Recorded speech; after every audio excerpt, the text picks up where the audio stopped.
news on? Any channel. There was a breach at the Pentagon. We're exposed.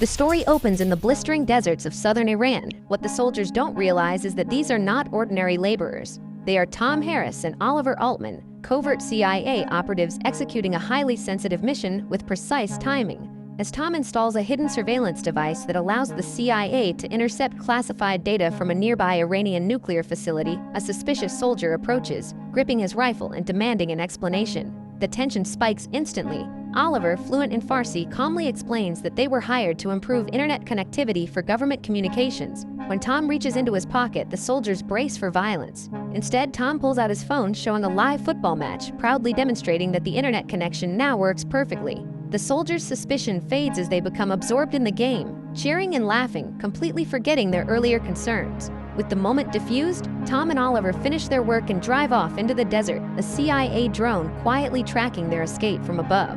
Once safely away, Tom signals their contact that the operation is complete. The planted device is now active, giving the CIA full access to the facility's systems. Within 12 hours, the sabotage will trigger a nuclear chain reaction, delivering a devastating blow to Iran's program. Meanwhile, in Oman, investigative journalist Luna Quay is filming a report on rising nuclear tensions between Iran and Western powers. She cuts the recording short when her phone buzzes with a message from her Pentagon source, James. He has sent her an encrypted file containing classified images of CIA operations across the Middle East, including photos directly linked to Tom Harris's mission in Iran. Realizing the explosive nature of the information, Luna immediately contacts her editor at a major European news outlet, preparing to release the story. Unbeknownst to her, the call is intercepted by Iranian intelligence agents. Determined to stop the information from reaching the public, they begin tracking her movements, intent on extracting the truth before the story can spread worldwide. Elsewhere in the region, a Taliban faction led by a commander named Rasul meets secretly with Kahil Nasir, an operative from Pakistan's Inter-Services Intelligence Agency. Their discussion reveals that the ISI has been quietly assisting the Taliban in consolidating control over Afghanistan. However, Kahil expresses concern over the group's increasing brutality. He warns Rasul to stop kidnapping educators, abusing civilians, and publicizing executions, as such actions draw too much international attention. After the meeting concludes, Kahil contacts his superior, Siraj, who delivers urgent news. Iran's nuclear facility has just been destroyed. The explosion marks a turning point, signaling that a major covert operation has succeeded, and that powerful forces across the region are about to react. Back at the safe house, Tom reunites with Oliver after completing their operation. Tom steps onto the rooftop and calls his wife, telling her that he's scheduled to fly back to London the next day. She cautiously expresses hope that he will actually come home this time, especially since their daughter's high school graduation is approaching. Their conversation reveals the strain Tom's career has placed on their marriage. His wife reminds him that the divorce papers are still waiting for his signature. Even so, Tom admits he doesn't know how to live any life other than the one he's in now. From a distance, Tom watches as the CIA remotely detonates the underground Iranian nuclear facility. The explosion confirms the mission's success. Back at CIA headquarters, the operation is celebrated as a major victory, with agents congratulating one another on a job well done. Not long after, the head of Iranian intelligence surveys the wreckage left behind by the operation. His subordinate, Farhad Asadi, informs him that sensitive information regarding the mission has fallen into the hands of journalist Luna Quay. Furious, the intelligence chief orders Farhad to retrieve the leaked material immediately, before it can be exposed to the world. Meanwhile, in Herat, Afghanistan, an elderly man named Mohammed Mo arrives at the international airport. When questioned by immigration officials about the purpose of his visit, Mo calmly explains that he works for the Red Crescent organization. Once cleared, he exits the terminal and gets into a waiting vehicle. Shortly afterward, Mo contacts Roman Chalmers, the CIA operative who hired him. Mo has been brought in to serve as a translator for an upcoming CIA mission in Herat. Tom parts ways with Oliver, reminding him to wipe all remaining traces of their operation before leaving the safe house. Tom then travels to Dubai without incident, expecting to finally head home. However, his flight is unexpectedly delayed. While waiting, he receives a message asking him to meet someone before departure. The sender turns out to be Roman Chalmers, a CIA operative. Roman invites Tom to a gathering at his residence where he presents a new mission opportunity in Afghanistan. Tom immediately refuses, insisting that he needs to return home and reconnect with his family. Roman persists, assuring him that the assignment will be completed before his daughter's graduation and offers a substantial payout that could cover her future medical school expenses. After weighing the offer, Tom reluctantly agrees. Roman briefs Tom on the objective. destroy Iran's remaining nuclear infrastructure near the Afghan border. Roman also explains that Tom will be accompanied by a local translator named Mo, who will assist him throughout the mission. Meanwhile, Luna is alone in her hotel room speaking on the phone when Iranian agents suddenly storm in and abduct her. She is taken into custody and interrogated by Farhad Asadi. During questioning, Farhad presents Luna with a printed photograph of her and her daughter, making it clear that her child's safety is at risk if she refuses to cooperate. Under pressure, Luna reveals details about the shell companies the CIA uses to conduct operations across the Middle East. However, when Farhad demands specific names connected to the Herat operation, Luna insists she does not know the identities of any individuals involved. Tom is quietly dropped into Afghanistan and soon picked up by Mo, who leads him through the city to a small, rundown safe house. The building is barely standing, but it provides enough cover to stay hidden. Inside, Mo attempts to ask Tom about the nature of his mission, but Tom avoids giving a direct answer. It becomes clear that Roman never explained the full operation to Mo. His assignment was strictly limited to transporting Tom and acting as his translator. Later that evening, Mo slips out of the safe house to meet an old friend in a remote location. Few people know that Mo is considered a traitor by the Taliban, a label that would mean certain death if he were captured. Despite the danger, Mo accepted Roman's offer because he is also searching for his missing sister-in-law somewhere in Herat. After the meeting, Mo travels into the desert and visits the grave of his eldest son. He pauses there alone, reflecting on his loss before returning to the mission. By morning, the classified material Luna leaked is released across international media outlets. The reports include photographic evidence clearly identifying Tom and Oliver, exposing their covert CIA operation. Roman contacts Tom immediately with devastating news. The mission has been completely compromised, and Iranian intelligence has already tracked Oliver down and killed him. With no room left for recovery, Roman officially aborts the operation and orders Tom to evacuate Afghanistan as fast as possible. Tom is no longer just exposed. He is now being actively hunted. Multiple hostile groups are after him, including Iranian agents, the Taliban, the ISI, ISISK, and Al-Qaeda.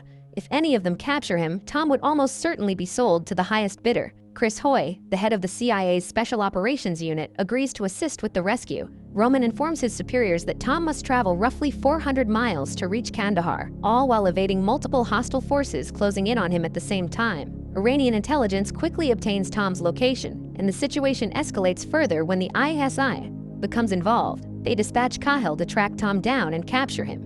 Kahil contacts Rasul, requesting Taliban assistance, before racing toward the city on his motorcycle. Inside the safe house, Tom hurriedly destroys sensitive files and evidence. He immediately tells Mo they need to leave without delay. Unfortunately, both Iranian agents and Kahil are already closing in. Tom and Mo escape in their vehicle, but it soon becomes clear they are being followed. In an attempt to shake the tail, Tom drives into a crowded market and switches vehicles. The maneuver briefly works, but the Iranian agents quickly identify the new car. Traffic brings Tom's escape to a standstill, allowing Farzad and his team to approach from behind.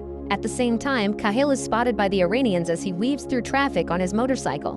Desperate to break free, Tom drives onto the sidewalk with Kahil following closely. One Iranian vehicle blocks Tom's path, but he manages to force his way through and escape.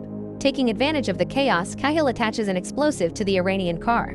He slips off his bike during the process but manages to detonate the bomb moments later. After the explosion, Kahil gets back on his motorcycle and resumes the pursuit, ordering Taliban forces to locate and intercept Tom's truck. Tom veers off course, attempting to lose his pursuers, but his escape is abruptly cut off when a Taliban vehicle blocks the road ahead. Gunfire erupts immediately. With no other option, Tom slams his car directly into the Taliban vehicle and forces his way through, speeding off once more.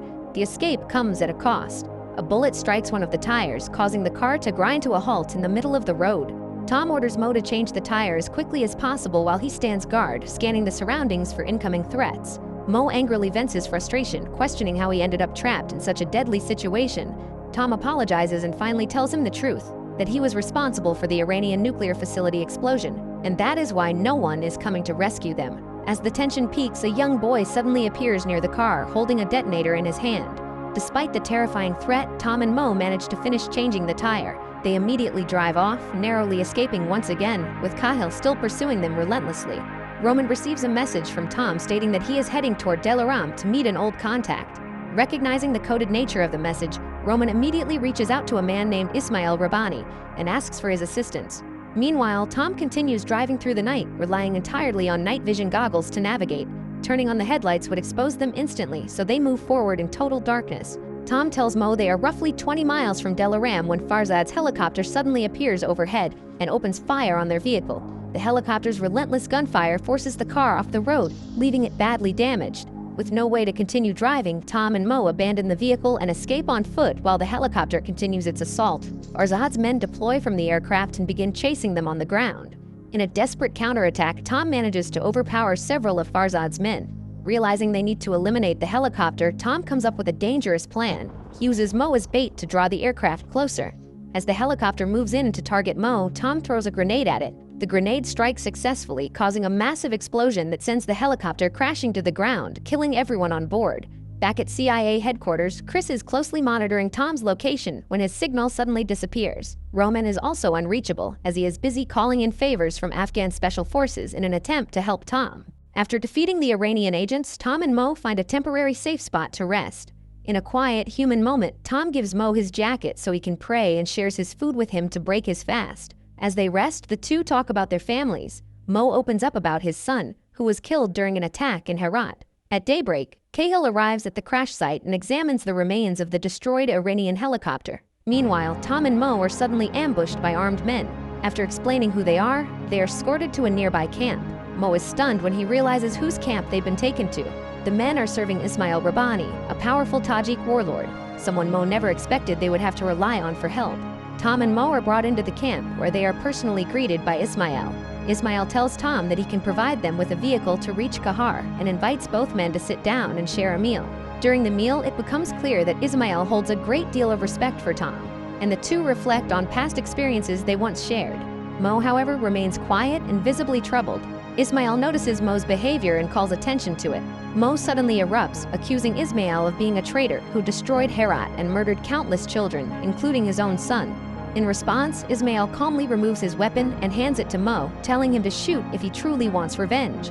After a tense pause, Mo lowers the gun and says that he forgives him, placing the weapon down. Later, as they wait for the car Ismail promised, Tom apologizes to Mo for seeking help from the man responsible for his son's death and offers to walk away from the assistance. Mo stops him and says they must continue forward with their journey. As Tom and Mo drive away, Ismail betrays them by secretly passing their location and vehicle details to the ISI. After receiving this information, Cahill contacts Rasul and orders him to capture them. Unaware that Ismail has turned on them, Tom and Mo are suddenly ambushed by Taliban fighters and taken prisoner to the Taliban headquarters. There, Mo is subjected to torture by Rasul, who considers him a traitor. At the same time, Roman works alongside the Afghan special forces to organize a covert operation. They disguise themselves as ISIS fighters and launch an attack on the Taliban camp. The surprise assault catches Rasul and his men off guard. Amid the confusion, Roman quietly infiltrates the camp with the goal of rescuing Tom and Mo.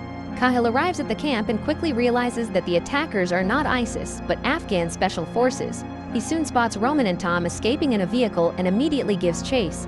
Fully determined to capture them, Cahill alerts Taliban units and other armed groups, ordering them to join the pursuit.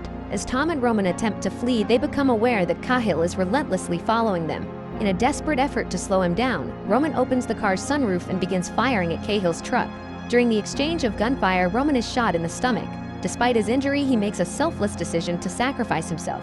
Roman throws himself onto the road and continues firing at Cahill to give Tom a chance to escape. Tragically, Cahill shoots and kills Roman, ending his final stand. The pursuit grows even more intense as Cahill switches to his motorcycle and orders his men to open fire on Tom's vehicle. The situation quickly spirals out of control, with multiple armed groups closing in from different directions. As Tom approaches the border gate, his car comes under relentless missile attacks. One of the missiles finally strikes the vehicle, causing a massive explosion. In the chaos that follows, Cahill rushes toward the wreckage to confront Tom directly. A brutal gunfight breaks out between the two. Despite being shot in the stomach, Tom manages to overpower Cahill and neutralize him. However, with Taliban fighters closing in from all sides, Tom and Mo realize they have no remaining options. Accepting their fate, they surrender and exchange brief farewells, preparing themselves for what appears to be the end. Back at CIA headquarters, Chris makes a decisive call. He orders an airstrike on the area surrounding Tom and Mo to create a path for their escape. Chris knows this decision goes beyond his authority, but he refuses to allow another agent to die in Afghanistan. Just as Tom and Mo, surrounded by advancing Taliban fighters, prepare themselves for the worst, a military aircraft suddenly appears and begins bombing the enemy positions. The unexpected airstrike creates chaos among the attackers. Taking advantage of the opening, Tom and Mo find a vehicle and force their way through the border gate. Against all odds, they reach the extraction plane just in time before it departs. The film concludes with Tom arriving at a London airport, where he is reunited with his daughter in an emotional embrace. Mo also returns safely to his family in the United States, bringing the story to a hopeful and earned conclusion. Make sure to like and subscribe for more videos like this. Thanks for watching.